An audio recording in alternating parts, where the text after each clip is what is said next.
हिंदुस्तान में ये अकीदा सदियों से चला आ रहा है कि ईश्वर बाद इंसानों की शक्ल में ज़हूर लेता है।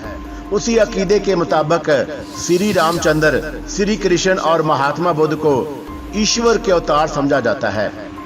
हिंदुस्तान में मजहबी पेशवाओं को ईश्वर के अवतार समझकर उनकी मूर्तियों को भगवान के रूप में पूजा भी गया। दुनिया भर में सबसे ज्यादा मूर्तियां महात्मा बुद्ध की बनाई गईं और श्री रामचंद्र और श्री कृष्ण से ज्यादा उनकी परस्तिश की गई, क्योंकि बुद्ध धर्म हिंदुस्तान से निकलकर पूरे मशरिक़ बैद में फैल गया था। महात्मा बुद्ध देवताओं के कायल न थे, खुदा को एक मानते और निजात आखिरवी पर यकीन रखते थे। उन्होंने अपने मानने वालों को वसीयत की थी कि मरने के बाद उनके राख की पूजा ना की जाए, मगर यह हकीकत बड़ी दिलचस्प है कि दुनिया में सबसे ज्यादा पूजा उन्हीं की होती है। चारों तरफ से मायूस होकर मुझे उस गोल सुराख का ख्याल आया जो बोलो बराज नीचे गिरने के लिए बनाया गया था। मैंने नाक पर रुमाल रखा और टार्च की रोशनी में झुककर देखने लगा। उसके अंदर कहीं कोई खड्ड या मोरी हो जहां कहीं छुपाया जा सके, मगर वो तो बेअंदाज गहरा, पाइप की तरह सीधा और कोई 20 फुट नीचे जाकर कुछ टेढ़ा हो गया था। उस गंदे सुराख से चौंका हवा ऊपर आ रही थी, इसलिए जरूर उसका निचला दहाना किसी खला में वाक़या था। मुमकिन है नीचे कोई बहुत बड़ा गड्ढा हो जहां गिलास गिरती थी, मगर 38-40 फुट गहरे तहखाने के नीचे किसी गड्ढे का तस्वर बड़ा अजीब सा था। नागहां ख्याल आया कि कहीं इस बैतुल खला की पिछली दीवार उस गहरी खाई के किनारे पर तो नहीं उठाई गई, जिसे मैं और मदाया बख्शू कमानत के जरिए फलांग कर खानका की छत पर चढ़े थे। मेरे ज़हन ने उस ख्याल की तायद की, गोया हम इस वक्त एक ऐसी कोठरी में थे जिसकी अकबी दीवार गहरी खाई में उतरी हुई थी, और उस ख्याल के आते ही तहखाने की हौलनाकी का तस्वर कुछ और भयानक हो गया, क्योंकि खाई 100 फुट से कम गहरी ना थी।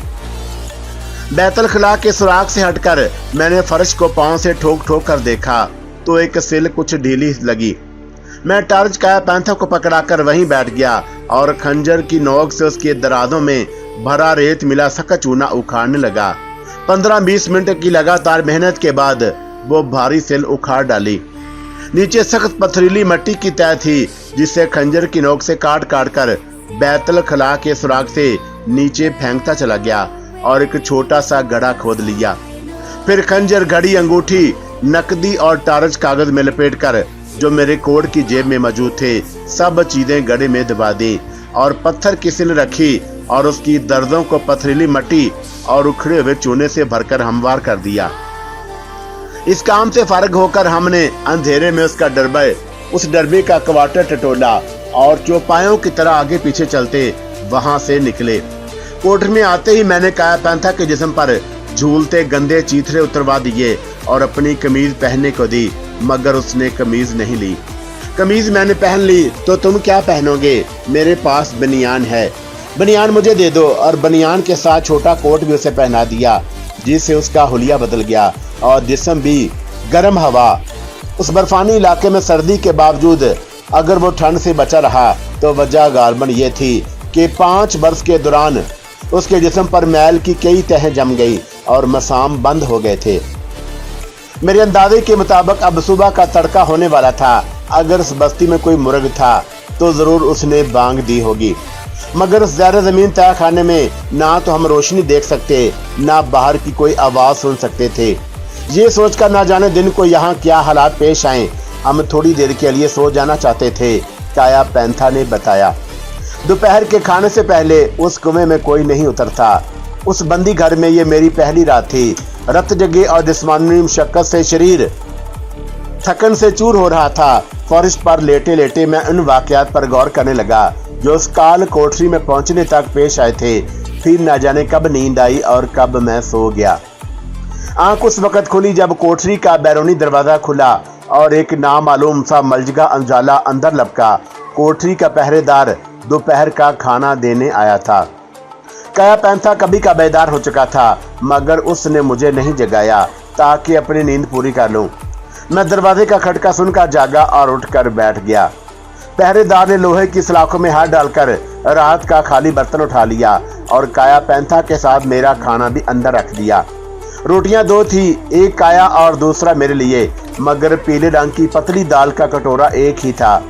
वो दाल का कटोरा अंदर रख चुका तो मैंने बड़ी फुर्ती से उसका हाथ पकड़ लिया। उसने हाथ छुड़ाने की कोशिश की, मगर मेरी गिरफ्त मजबूत थी। वो हक्का बक्का सा मुझे देखने लगा।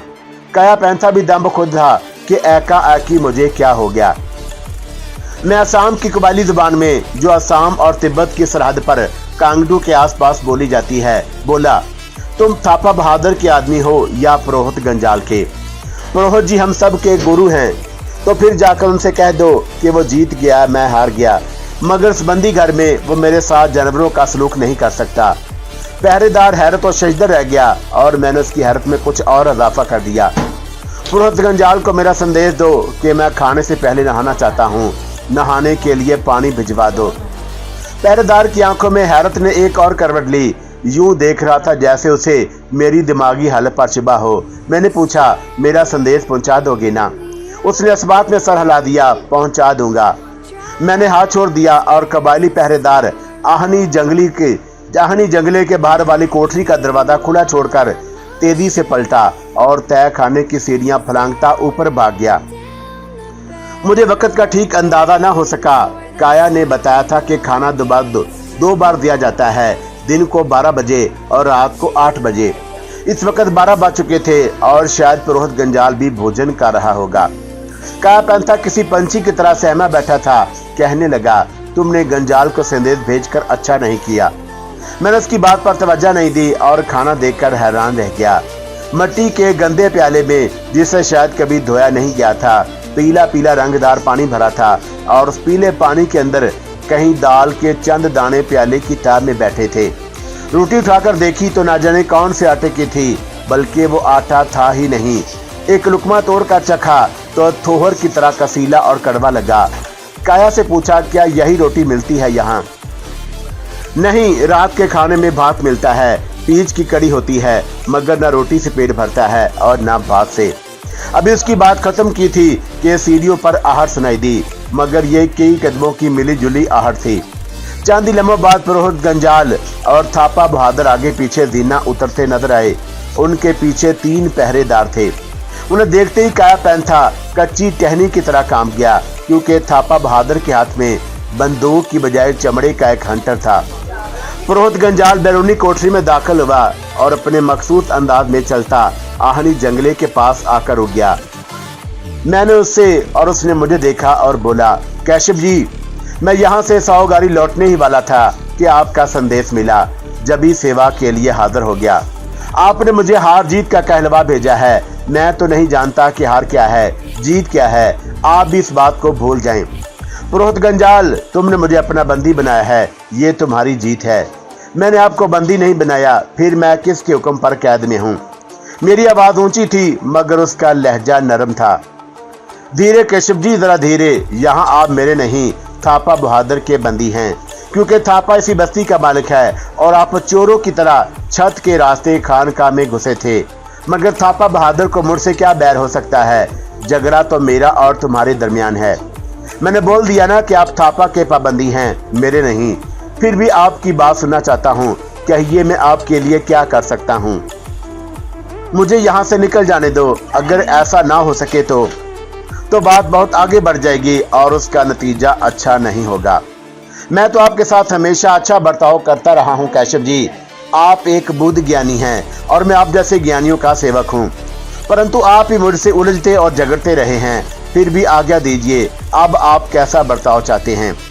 उसकी मीठी बातों और जहर आलूद लहजे से मैंने अंदाजा कर लिया था कि अपनी शर्त मनवाए बगैर मुझे रिहा करने पर आमादा नहीं। सोचा बहस बेकार है और ये कहकर बात खत्म कर दी। नहाने के लिए पानी मांगा था। गंजाल ने एक नजर थापा पर डाली, फिर जवाब दिया, थापा बहादुर अपने किसी बंदी को नहाने की आज्ञा नहीं देता। वैसे भी पूरी 50 सीढ़ियां उतरकर यहाँ पानी लाना कोई सहल काम नहीं। फिर भी मैं थापा से कहूंगा कि वो आपके लिए आपके नहाने का प्रबंध कर दे। उसी लम्हे थापा ने आगे बढ़कर आहनी जंगले का ताला खोला और मुझे बाजू से पकड़कर बाहर खींच लिया। फिर फौरन ही उसी पहरेदार ने जो खाना लेकर आया था मेरे जिस्म से ओवरकोट उतारकर जंगले में फेंक दिया और पलटकर मेरे जबड़े पर एक जबरदस्त घौंसा रसीद किया। मैं लड़खड़ाकर थापा बहादुर पर गिरा। अभी संभल भी ना पाया था कि थापा ने हंटर के 24 दस्ते से मुझे पीछे धकेल दिया और पीछे हटकर मुझ पर हंटर बरसाने लगा। कोठरी में काया पैंथा की भयानक चीख गूंजी और वो जिस बात से डरता था वही पेश आ गई। मगर ये सब कुछ इतना अचानक और गैर मुतवक्का था कि सोचने समझने का मौका ही ना मिल सका। थापा के हंटर पे दर पे मुझ पर बरस रहे थे। कमीज फट गई थी। एक दो जगह से मेरा मांस उधड़ गया और खून निकल आया था, मगर थापा की वहशत में कोई कमी ना थी। पुरोहित गंजाल एक तरफ खड़ा यूं देख रहा था जैसे वो यही कुछ देखने यहाँ आया था। अचानक हंटर का चर्मी रस्सा मेरे हाथ में आ गया और मैंने उसे झटके से खींचा तो थापा मुंह के बल मेरे कदमों में गिरा। मगर इससे पहले कि मैं हंटर से छीन लेता, 3 कबायली पहरेदार भूखे कुत्तों की तरह मुझ पर पल पड़े। एक ने पिंडली की हड्डी पर ठोकर मारी, दूसरे ने गर्दन पर जरब लगाई, तीसरे ने पेट में मुक्का रसीद किया। मैं तेवरा कर गिरा तो थापा बहादुर ने उठकर अपना बूट मेरी गर्दन पर रख दिया। गले पर दबाव पड़ने से सांस रुकने लगी। उधर तीनों पहरेदार हाथों और लातों से मुझे पीट रहे थे और उधर काया पैंथा की चीखें सिसकियों में ढल गई थीं और वह हाथ जोड़कर फरियाद कर रहा था, ना मारो इसे, ना मारो। मगर किसी ने उसकी चीखों पुकार पर ध्यान नहीं दिया, जैसे वो एक बेकार वजूद था। मेरी गर्दन का थापा पर बोझ कुछ और बढ़ गया तो अपने हाथ छुड़ाकर मैंने उसका पांव हटाने की कोशिश की, मगर थापा बड़ी तेजी से मेरे हाथों पर हंटर का दस्ता मारने लगा, जिससे हाथ जख्मी हो गए और मैंने उन्हें खींच लिया। दर्द की शिद्दत में होशो आवाज गुम किए देती है। पांव बेदस्तूर मेरी गर्दन पर था। अचानक पुरोहित गंजाल की आवाज बुलंद हुई, छोड़ दो, आज इतना ही ज्ञान बहुत है। उसके इशारे पर उन दरिंदों ने मुझे छोड़ दिया। थापा ने भी पांव गर्दन से हटा लिया। मेरे जिस्म पर जगह जगह घाव थे और कमीज जो तार तार हो चुकी खून से लथड़ गई थी। मैं एक ऐसे शिकार की तरह घायल था जिसके पीछे कुत्ते छोड़ दिए गए हों। अब गंजाल अपने मखसूस लहजे में मुखातब हुआ, कैशव जी, आपने जान लिया होगा कि मुझसे उलझने का अंत क्या होता है, पर मैं अब भी समझाता हूँ। अगर आपके सर से जल पिना के प्रेम का भूत उतर जाए तो मुझे कहलवा भेजना। उसने मेरे जख्मों पर नमक छिड़क दिया। कलेजे में आग सी भड़क उठी। मैं हिम्मत करके उठा और अपना जख्मी हाथ जिससे खून बह रहा था उसकी तरफ लहरा कर बोला, पुरोहित गंजाल, आज तूने मुझे मौत का अधिकार दे दिया है। ना जाने मेरी आवाज में, अल्फाज में, लहजे में क्या था, मगर कुछ था जरूर कि वो अचानक खौफजदा होकर पीछे हट गया। सब लोग हैरान रह गए और वह फौरन संभला और उसने एक बार फिर अपनी कैंचली उतार कर फेंक दी और उसकी आवाज में सांप का जहर घुला हुआ था। मूर्ख, रस्सी जल गई मगर बल नहीं गया। मुझे मौत की धमकी देता है और ये नहीं समझता कि खुद मौत के दवारे खड़ा है। थापा बहादुर की जेल में रहने वाले बंदी कुछ समय बीत जाने पर अपने आप को पहचान भी नहीं सकते। इस कोठरी का अंधेरा तेरी सूरत बिगाड़ देगा। फिर भी ये बात अपने दिल पर लिख ले, मैंने जो कुछ कह दिया है वही होगा। तेरा हुआ भी मुझ तक हवा, तेरी हवा भी मुझ तक नहीं पहुंच सकती। यही कोठरी तेरी कब्र बन जाएगी। मैं उस वक्त तक नहीं मर सकता जब तक तेरा नाश ना कर लूं। तू धरती के आखिरी किनारे तक भागेगा, मैं धरती के आखिरी किनारे तक तेरा पीछा करूंगा। मेरे इन अल्फाज ने एक बार फिर उसे खौफजदा कर दिया और वो घबराकर थापा की तरफ देखने लगा। सुन रहे हो मूर्ख, ये क्या कहता है? उसी लम्हे थापा एक बार फिर मुझ पर टूट पड़ा और उसके बूट की पहली ठोकर पिंडली पर पड़ी। मैं लड़खड़ा कर गिरा। दूसरी और तीसरी ठोकर सर पर पड़ी। इतनी शदीद थी वो ज़रब के मेरे औसान जाते रहे और आंखों के साथ ज़हन के कवाड़ भी बंद हो गए। होश आया तो मैं काल कोठरी के अंधेरे में काया पैंथा की गोद में सर रखे लेटा था। मेरी बेहोशी के बाद थापा के आदमी मुझे कोठरी में फेंक गए थे। काया पैंथा ने संभाला, फटी हुई कमीज के धज्जियों से जख्मों का खून पूंजा और मेरे जख्मी सर, जिसे किसी नरम तकिए की जरूरत थी, अपनी गोद में लेकर बैठ गया। आंख खुली तो सबसे पहले उसी का सियाह हयोला नजर आया और मैं सूरत हाल को समझने की कोशिश करने लगा।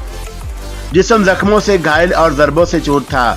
कोई हिस्सा ऐसा न था जिस पर चोट लगी या घाव ना आया हो। कहीं विरम थे और कहीं जख्म। सूजन की वजह से जगह जगह गोमड़ उभर आए थे। जख्मों से खून बहना बंद हो गया, मगर उनमें टीसें उठ रही थीं। शरीर ठंडा होते ही अकड़ गया और फोड़े की तरह दुख रहा था। करवट बदलना चाही तो नस नस में दर्द की लहर दौड़ गई और मैं कराह कर रह गया। काया पैंथा फौरन बोला, कैसे बेटे, हिलोगे तो घाव दुख जाएंगे। उसकी आवाज में बाप की सी शफकत और एक दुखी दिल की तड़प थी और उसकी आवाज के साथ एक दो गरम गरम कतरे भी मेरे चेहरे पर गिरे। वो रो रहा था। मैंने आह भरकर पूछा, क्यों रोते हो काया? जो आदमी मुश्किल समय हौसला छोड़ दे वो हल्का होता है। वो गुलूगीर लहजे में बोला, मैं तुम्हारे जख्मों पर मरहम तो नहीं लगा सकता, सिर्फ आंसू बहा सकता हूँ, मगर ये भी जानते हो कि आंसुओं में नमक होता है और जख्मों के लिए अच्छा नहीं। फिर मैं क्या करूं? और इन दरंदों ने तुम्हें बुरी तरह घायल कर दिया है और मैं जानता हूं कि यह सारा जुर्म किस लिए हुआ। तुमने जलपिना के प्रेम से इनकार क्यों ना कर दिया? क्या तुम अपने सर पर मौत को मंडलाते देकर इस बात से इनकार कर दोगे कि उसके बाप नहीं हो? नहीं, मैं उसके बाप होने से इनकार नहीं कर सकता। फिर मैं कैसे इनकार कर देता कि उसका प्रेमी नहीं? जो बस सच है उससे इनकार नहीं हो सकता। जलपिना तुम्हारी बेटी है तो मेरी भी कुछ लगती है। मैं अपने मन में प्रेम भाव रखता और उसके दुख बांटना चाहता हूँ। वो फूट पड़ा और उसी बात का तो रोना है कि जलपिना को छुड़ाते छुड़ाते खुद इस बंदी घर में फंस गए हो, जहाँ से निकलने का कोई रास्ता नहीं। मेरी हालत देखते तो अपने आप पर खुद रोने लगते। मैं 5 बरस से यहाँ एड़ियां रगड़ रहा हूँ और अब मेरे बुरे लेखों के कारण तुम भी मुसीबत में गिरफ्तार हो गए हो। मैं उसे समझाने की कोशिश करने लगा, कुदरत का कोई काम हिकमत से खाली नहीं होता। मैं जलपिना की तलाश में यहाँ ना आता तो कैसे पता चलता कि तुम जिंदा हो, और तुम्हारी मौत का नाटक इसलिए रचाया गया कि कोई तुम्हें ढूंढने की चिंता ना करे। अगर तुम्हें पता चल गया कि मैं जिंदा हूँ तो क्या फायदा? अब तो तुम भी इसी काल कोठरी के बंदी हो। तुम्हारी तरह गंजाल भी यही समझता है कि मैं यहाँ से निकल ना सकूंगा, मगर ये उसकी भूल है। सावगारी से चलते समय मैं शास्त्रों को बोल आया था कि जलपिना को छुड़ाने पहाड़ी खानका में जा रहा हूँ। अगर 2-3 दिन के अंदर लौट कर ना गया तो वो समझ जाएगा कि मैं बंदी घर में फंस गया हूँ। फिर स्वरूप जी को बता देगा और वो जरूर मेरे पीछे आएंगे। काया पैंथा के लिए ये इंकशाफ हैरत अंगेज भी था और उम्मीद अफजा भी।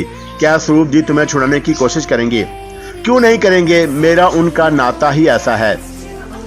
काया पैंथा खामोश हो गया। शायद सोच रहा था कि क्या वाकई स्वरूप जी मुझे छुड़ाने आएंगे, लेकिन मुझे विश्वास था कि शास्त्र उन्हें लेकर जरूर इस खानका तक पहुंच जाएगा और गंजाल की बाजी उलट देगा।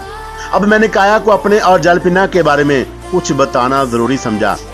मैंने जलपिना को अपनी दुनिया में वापस ले जाने की सौगंध खाई है, क्योंकि जब तुम्हारी जीजी को पता चला कि तुम्हारा साया उसके सर से उठ चुका है और उसके मन पर क़यामत बीत गई और आंखों से आंसुओं की धार बह निकली। जलपिना उसकी बहन की निशानी और एक बिछड़ी आत्मा है।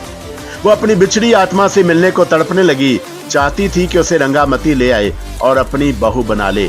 तब मैंने उसे वचन दिया और सौगंध खाई कि जलपिना को सावगारी से निकाल लाऊंगा और उसे चाची की बहू भी बनाऊंगा।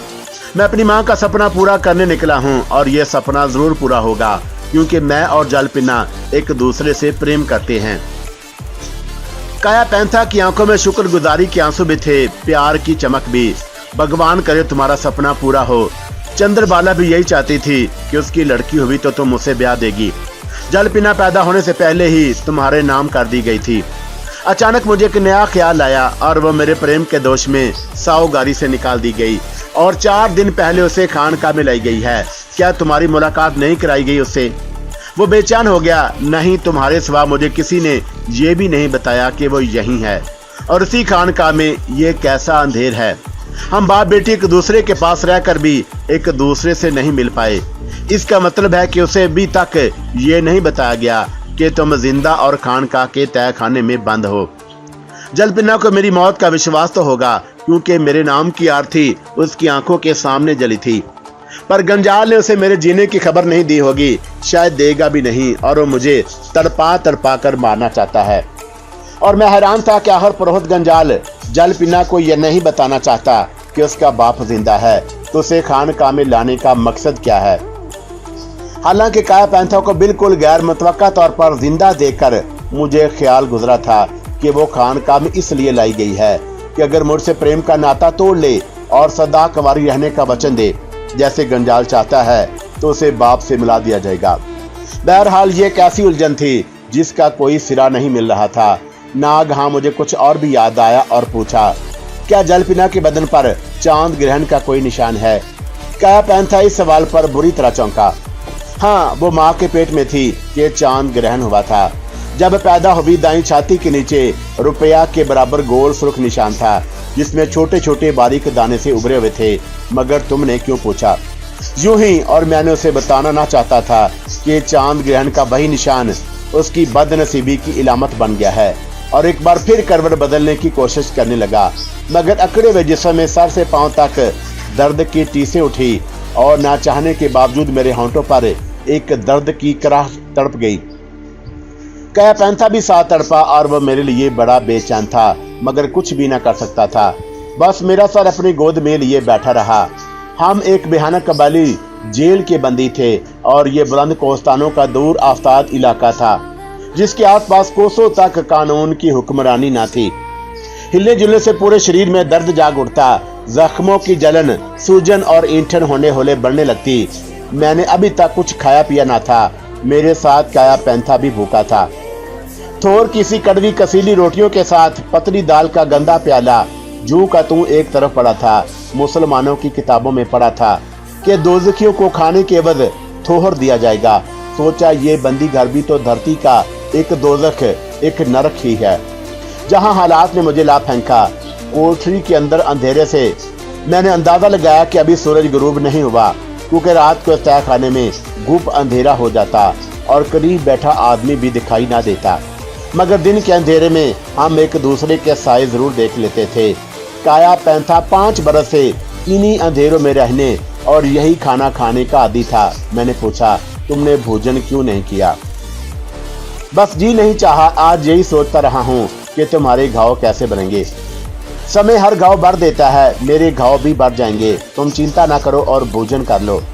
आज इस भोजन से जी उचाट हो गया है, फिर भी अपने शरीर की शक्ति कायम रखने के लिए तुम्हें थोड़ा बहुत खा लेना चाहिए। खार क्या लेना है मुझे शरीर की शक्ति से? तुम कमजोर हो गए तो मेरी देखभाल कैसे कर सकोगे? ना जाने घाव भरने में कितने दिन लग जाएं। ये बात उसके मन को लगी। बोला, हाँ, तुम्हारी देखभाल के लिए मुझे शक्ति चाहिए। मैं भोजन करूंगा, मगर मेरे उठने से तक में तकलीफ होगी। मेरा ओवरकोट बिस्तर की तरह बिछा दो, मैं उस पर लेट जाऊंगा। उसने मेरा जख्मी सर उठाया और बड़ी एहतियात से फर्श पर रखा। सर का तो जो हाल था सोचा था, मगर बायां कंधा और गर्दन दोनों घायल थे। थापा बहादुर ने अपनी सारी बहादुरी यहीं आजमाई थी और उसके बूट की खड़ी ने खाल उधेड़ दी थी। काया ने मेरा सर फर्श पर रखा तो यूं लगा जैसे गर्दन पर छुरी चल गई। फिर भी मैंने अपनी तकलीफ का इजहार नहीं होने दिया। उसने मेरा ओवरकोट फर्श पर बिछाया, मगर उस बिस्तर पर मुंतकिल होते वक्त जबत के बावजूद मेरी चीख निकल गई। वर्म और सूजन से जिसम अकड़ गया था, रग पट्टे खींच गए थे। जब हिला तो जैसे जान निकल गई। मैं जब तक कराहता रहा, वो मेरे पास से नहीं हटा। दर्द में कुछ अफाका हुआ तो उसने जंगले के करीब बैठकर चंद लुकमे जहर मार किए। मैं थापा बहादुर और उसके कबायली पहरेदारों से पिट कर जख्मी होकर खुद अपनी नजरों में गिर गया था। जिल्लत और तौहीन का एहसास हर उस पढ़े लिखे आदमी को होता है जो ऐसे हालात से गुजरता है। शायद मैंने भी अभी तक उस वाकयात की संगीनी का सही एहसास नहीं किया था जो पे दर पे पेश आए थे, मगर अब सोच रहा था कि मुझे अभी जमीन के पेट में अपना बिस्तर नहीं बिछाना, बल्कि यहाँ से निकलना और एक ऐसी दुश्मन से निपटना है जो समझता है कि मुझे मात दे चुका। तो अब मैं अपने आप को पढ़ा लिखा आदमी जाहिर नहीं होने दूंगा और इल्म और ज्ञान के रेशम से गुलाफ उतार कर एक नया लिबास पहन लूंगा। मगर अपने दुश्मन तक पहुंचने से पहले मुझे उसके बारे में वह सब बातें मालूम करना होंगी जो माजी का किस्सा बनकर गुजर जाती और मुस्तकबल में किसी मकाम पर उसका रास्ता रोक कर खड़ी हो जाती। तब मुझे ख्याल आया कि काया पैंथा की कहानी क्यों ना सुनूं और उसकी आईने में गंजाल की सूरत नजर आ जाएगी। वो भोजन करके मेरे पास आ बैठा। मैंने पूछा, मैं जानना चाहता हूँ पुरोहित गंजाल को तुमसे क्या बैर है और तुमने उसकी कौन सी बात नहीं मानी थी जिसकी पादाश में 5 बरस से इस बेहानक मकबरे में दफन हो। मैंने महसूस किया कि यह सवाल सुनकर वो कांप गया है। बोला, मेरा उसका लेखा कुछ और है, वही तो पूछा है, क्या करोगे सुनकर। उसने मुझे भी लेखा डाला और मुझे हिसाब चुकाना है। वो बात सुनकर हैरान रह गया, क्योंकि मेरी मौजूदा हालत के मुकाबले में ये बात बहुत बड़ी थी। कहां पुर इसरार ताकतों का मालिक पुरोहित गंजाल, जिसका हुक्म इख्तियार उस पहाड़ी खानकाह पर भी चलता था, कहां मुझे जैसा मजरूब और जख्मी जो उसके इशारे पर गिरफ्तार हुआ था। ना जाने वो क्या सोचने लगा। मैंने कहा, तुम अपनी कहानी सुनाओगे तो मेरा ध्यान तुम्हारी बातों में लगा रहेगा और कुछ देर के लिए अपनी तकलीफ को भूल जाऊंगा। वो मुझे अपनी कहानी सुनाने पर तैयार हो गया और ये है काया पैंथा की कहानी, जिसे मैं अपने अल्फाज में यहाँ नकल कर रहा हूँ। मेरा बाप पैंथा ग्राम संकालंग हकामती में एक मामूली किसान था। ये शहर चंद एस्टेट के पीछे में दरियाए चंद वन के किनारे आबाद है। पैंथा ग्राम बुद्ध धर्म में गहरा विश्वास रखता और साधुओं बख्शुओं की बढ़ चढ़कर सेवा करता था, मगर उन्हीं ब्रह्मचारियों के कारण उसे बड़ा कष्ट उठाना पड़ा। उसका सबब ये हुआ कि उसी शहर में काओ का एक बड़ा जिम्मेदार था, जिसका धान खरीदने दूर दूर से व्यापारी आते थे। काओ की कोई औलाद न थी, वो नजदीक का कोई रिश्तेदार भी नहीं था और उसे पैंथा ग्राम से बड़ा लगाव था। उसी लगाव के बाद वो भी धर्म के कामों में हिस्सा लेता और बुद्ध मंदिरों और पगोटों की यात्रा करने जाता था। और उसने वसीयत की थी कि मरने के बाद उसकी सारी जमीन धर्म के नाम पर मंदिरों को दान कर दी जाए। मगर उन्हीं दिनों एक ऐसा शर्मनाक वाकया हुआ कि साधुओं पर से काओ का विश्वास उठ गया। उसे पता चला कि बाद साधु मंदिरों की कमाई वैश्या औरतों पर लुटा देते और चोरी छुपे अपनी रंगीन रातों को रंगीन बनाते हैं। और उनमें हकामती का पुरोहित भी था। एक बदकार औरत से उसके खुफिया तलकात की तस्दीक हो गई, जो रात को मंदिर में आती और मुंह अंधेरे चली जाती। ये शर्मनाक कहानियां सुनकर काओ ने अपनी वसीयत मंसूख कर दी और मरने से पहले सारी जमीन मेरे बाप पैंथा ग्राम को सौंप गया। उसने अंग्रेजी कानून के मुताबिक अपनी जिंदगी ही में जमीनों की रजिस्ट्री पैंथा ग्राम के नाम कर दी और उसे हदायत की थी कि साधुओं को दान बंद कर दिया जाए। काओ के मरते ही जब उसकी जमीनों का कब्जा मेरे बाप ने लिया और मरने वाले के हदायत के मुताबिक साधुओं को दिया जाने वाला दान बंद कर दिया, तो संग कालंग हकामती और आसपास के बुद्ध मंदिरों में बड़ा चर्चा हुआ।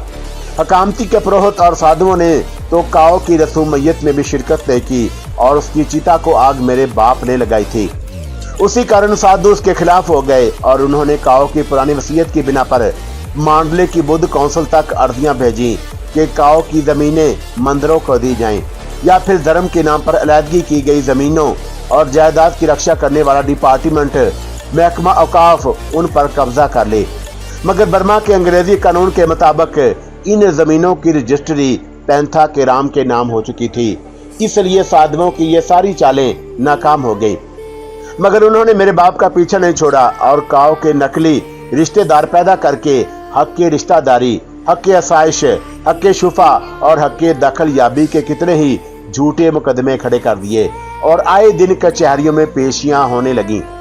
हकामती और इर्द गिर्द के साधुओं ने वो तूफान उठाया कि पैंथा के मन का सुकून उजड़ गया, मगर मरने वाले की हिदायत के खिलाफ कुछ नहीं किया। मेरे बाप बुद्ध धर्म पर बड़ा एतकाद रखता था, लेकिन जब धर्म के रखवाले ही अत्याचार करने लगे और अपने आनंद मंगल और ऐश के लिए छल फरेब पर उतर आए, तो ऐसे साधुओं पर कौन विश्वास करेगा। पैंथा ग्राम का दिल भी उनकी तरफ से मैला हो गया और आठों पहर बेचैन रहने लगा। तथागत बुद्ध ने कहा था कि आदमी सिर्फ मौत से मिलने के लिए जीता है और दुनिया का ऐश उसे नरक में ले जाता है। मगर बुद्ध साधुओं जीवन के चंद रोजा आराम के लिए सांप बनकर माया के गिर्द घूमते और दान की मट्टी चाड़ कर फुंकारते थे। पैंथा ने उनकी तरफ से बड़े दुख उठाए और कई वर्ष झूठे मुकदमों में फंसा रहा। साधुओं ने उसे धर्म का बागी, नास्तिक और ना जाने क्या क्या खिताब दिए। वो चाहता था कि उनके जमीनों को छोड़ दे ताकि रोज रोज का झगड़ा खत्म हो जाए, मगर काओ के पुराने काश्तकारों ने उसे इस इरादे से बाज रखा और बताया कि उस तरह मरने वाले की आत्मा को दुख पहुंचेगा।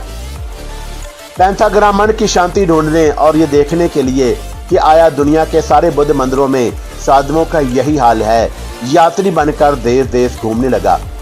हिंदुस्तान में बुद्ध की यात्रा से लौटा तो सियाम के शहर बंकाक के मंदिरों की ज़ियारत करने चला गया।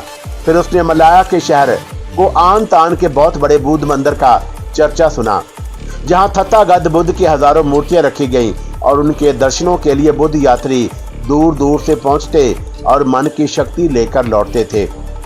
यूं तो हिंदुस्तान, चीन, जापान, बर्मा और सियाम में भी बड़े बड़े आलीशान और पुरशिकवा मंदिर हैं, जहां बुद्ध के पुराने मुजस्समे, मूर्तियां और तारीखी नवादर मौजूद हैं। मगर मलाया के कोआन तान मंदिर की शोहरत ही सिर्फ बुद्ध की मूर्तियों के कारण थी। पैंथाग्राम के दिन रात परेशानी में गुजरते थे। मन की शांति के लिए वो कुछ बर्मी यात्रियों के साथ रंगून की बंदरगाह से जहाज पर बैठा और मलाया रवाना हो गया। बहरी जहाज ने उसे सिंगापुर की बंदरगाह पर उतार दिया, जो मलाया के जनूबी साल पर वाक़या है। वहां से कोआन तान के लिए, जो मलाया के पूर्वी घाट पर है, जहाज, लांचें और ज़खानी स्टीमर चलते थे, क्योंकि रेल नहीं जाती। गैर मुल्की यात्री पहले सिंगापुर पहुंचते और वहां से शिमाल की तरफ बहरी सफ़र करके कोआन तान जाते। पैंथाग्राम ये मन्नत मान कर चला था कि तमाम पुजारियों को खाना खिलाएगा, और उसने देखा कि वह तथागत के असूलों पर सच्चे दिल से कारबंद हैं और रुपये पैसे का लालच नहीं रखते, तो उन्हें भी दान देगा। मगर कोआन तान पहुंचा तो ये देखकर दंग रह गया कि जितना बड़ा वो मंदिर था, उतने ही साधु और पुजारी असूदा हाल थे। उसे ये मालूम कर लेने में देर न लगी कि बुद्ध देशों के अनगिनत यात्री यहाँ आकर दान पुण्य करते हैं, जिससे मंदिर के पुरोहित, पुजारी, साधु, बख्शू मालदार हो गए हैं। मंदिर बहुत बड़े रकबे में वाक़या और कई हलकों में बटा हुआ था, जहाँ मुख्तलिफ धातों, चूब, पत्थर, हाथी दांत, चांदी और सोनों की मूर्तियों के अंबार थे, और पुजारी यात्रियों को उन मूर्तियों, नीज बेशुमार बुद्ध नवारदात के बारे में मालूमात फराहम करने की फीस लेते थे। जिस तरह मंदिर में हजारहा मूर्तियां और हजारहा नवादर थे, उसी तरह गाइड का काम करने वाले पुजारियों की तादाद भी दर्जनों नहीं, बीसियों के हिसाब से थी, और वो खूब खाते पीते थे।